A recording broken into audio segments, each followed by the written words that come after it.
This is Sears department store in eastern Seattle. Like a lot of stores here, they've just expanded their games department. But it's not with the electrical goods or even with the computers. No, it's now official. Video games are a fashion accessory. Nintendo dominates over here. 1 in every 3 American homes has at least one piece of Nintendo hardware. So, in most game shops, the Sega display tends to be much smaller, quieter, and strangely hedgehoggy. Sega's fighting back hard, though. They're giving away free radios to encourage people to buy Game Gears. And it's also rumored that they're planning a TV cartoon based on Sonic. Nintendo, meanwhile, is getting into the movie business with the new $40 million movie, The Super Mario Brothers, starring Bob Hoskins as the Brooklyn plumber himself. But now I'm gonna make you really sick. The big difference between Britain and America is the prices. Over here, you can get a Genesis, this is what you call a Mega Drive, for $99, which is about 50 pounds. A Super NES is also $99, about a third of the price in Britain. The games are often half the price, and they're released much sooner. Eagerly awaited are Super Mario Land 2 for the Game Boy. Another Mario game for Super NES is Super Mario Kart with new 3D graphics. And of course, there's the edutainment package, Mario Paint.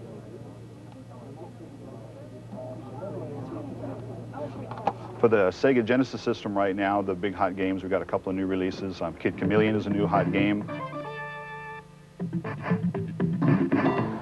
Ferrari is a new game also. And of course, Sonic the Hedgehog continues to be their, #1 seller.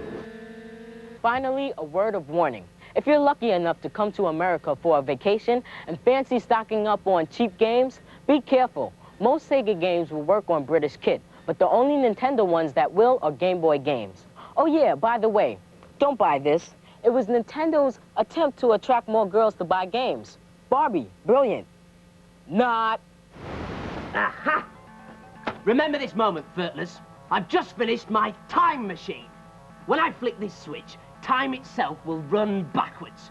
Which reminds me, here's a cheat for Back to the Future 3 on the Mega Drive. Simply pause the game, then hold down A and press up, down, left, right to skip levels. And now, to test my time machine.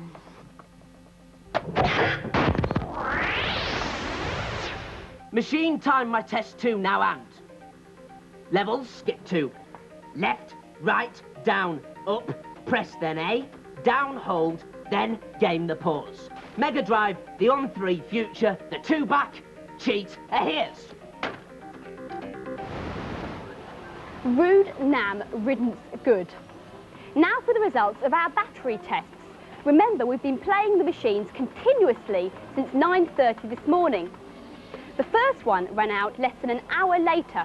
Was it up to a crucial point? It was, yeah, stage 3. Oh no, well I'm afraid you don't get any more batteries. I know. Next to bite the dust was the Lynx. Just under 2 hours. Were you at a crucial stage in the game? Yeah, I was actually. Tough, that's showbiz, man. So far, just what we expected. The Game Gear and the Lynx have both got colour screens, which means they use up a lot of power. The next machine to go was just a few minutes before we started recording the programme this afternoon. What's that, about 8 hours. 8 hours? Well, that's a good run. Did you get a good score? I did, yeah. I don't believe him. So, the winner is the Game Boy. It worked out at about 20 hours, which means that the running costs for all these machines on standard batteries are as follows.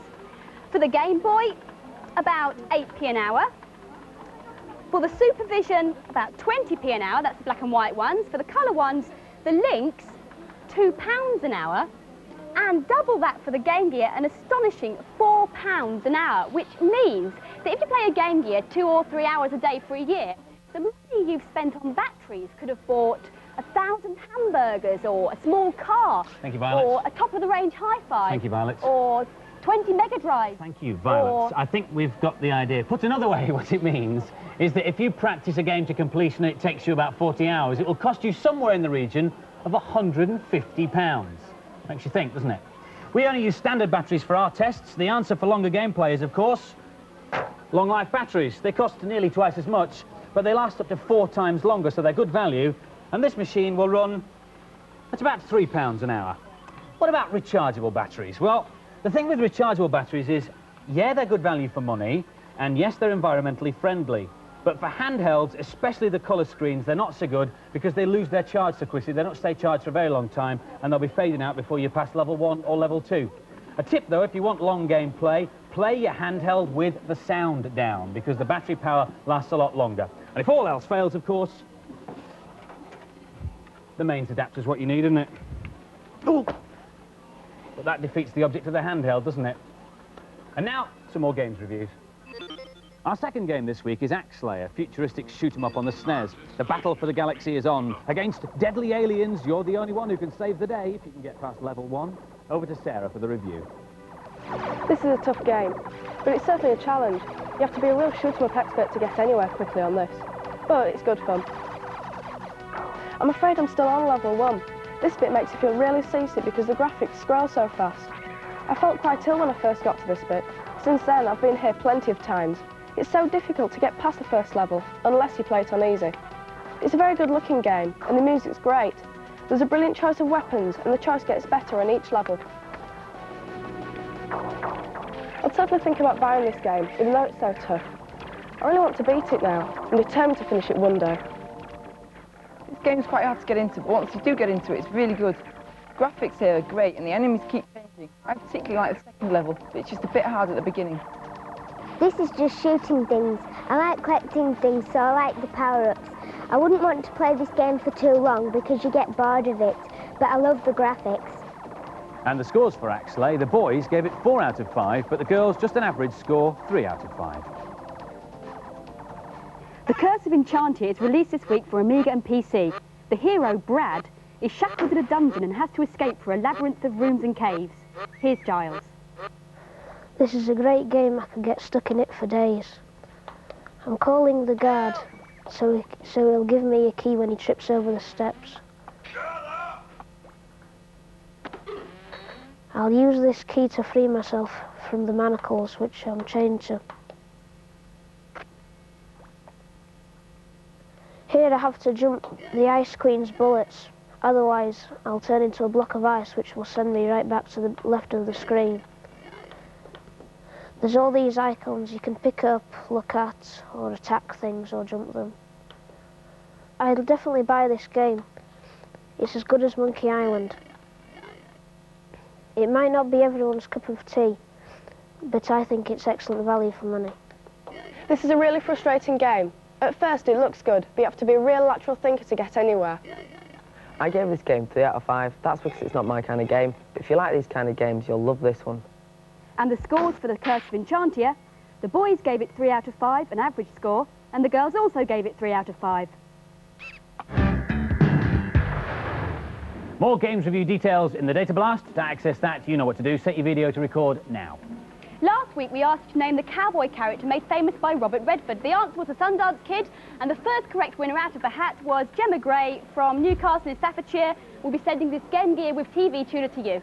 Terrific. This week's competition prize, we're giving away a Mega Drive with Sonic 1 and Sonic 2 2 and the Bad Influence t-shirt.